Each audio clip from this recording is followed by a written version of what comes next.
속 편한 의사의 건강 이야기. 이번 시간에는 배탈에 대해 최대한 쉽고 간단하고 알기 쉽게 알아보겠습니다. 무엇을 배탈이라고 하나요? 배탈은 질환이라기보다는 배에 탈이 난 상태를 의미하며 음식의 잘못된 섭취로 인해 발생하는 질환인 장염, 기능성 소화불량, 식중독 등의 여러 증상을 포괄하는 표현으로 사용됩니다. 차가운 음료수를 마시고 설사해요. 과식하고 나서 미식거리고 토했어요. 오래된 음식을 먹고 나서 배가 아파요. 위와 같은 증상들이 있다면 의심해 보세요. 배탈은 왜 발생하나요?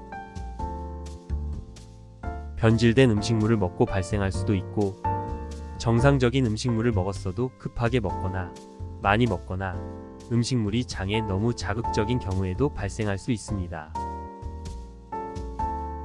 배탈의 증상은 어떻게 되나요?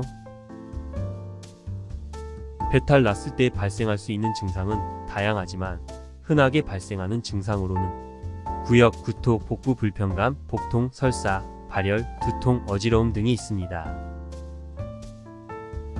배탈은 어떻게 진단하나요? 증상이 경미한 경우, 특히 증상이 48시간 이내 호전되기 시작하는 경우에는 병원에 가서 진단을 위해 따로 검사를 시행할 필요는 없습니다. 배탈은 어떻게 치료하나요? 증상이 경미하면 가정에서 안정을 취하면서 재택 치료를 시행할 수 있지만, 증상이 심하면 병원에 방문하셔서 진료 및 치료를 받아야 합니다. 여기서 잠깐,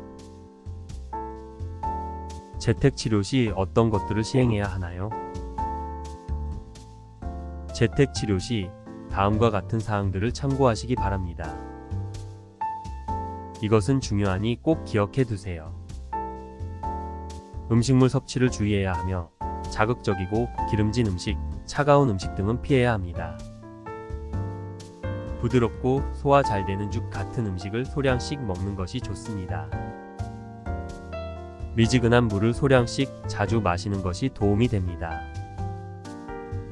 충분한 휴식을 취하고 배를 따뜻하게 유지해 주는 것이 좋습니다. 설사 증상이 있는 경우에는 탈수를 예방하기 위해 수분 섭취를 적절히 해주는 것이 필요합니다. 여기서 또 잠깐, 어떤 경우에 병원에 가서 치료해야 하나요?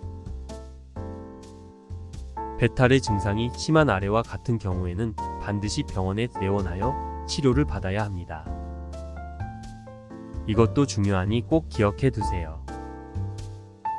증상이 호전되지 않고 48시간 이상 지속되거나 악화하는 경우,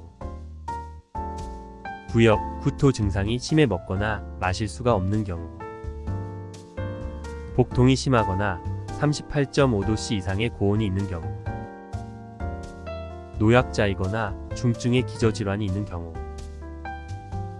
설사 증상이 있는데 혈액이나 점액이 섞여 나오거나 24시간 동안 6회 이상 설사를 하는 경우, 위와 같은 경우에는 반드시 병원에 가서 치료를 받아야 합니다. 마지막으로 배탈 환자분들에게 한마디.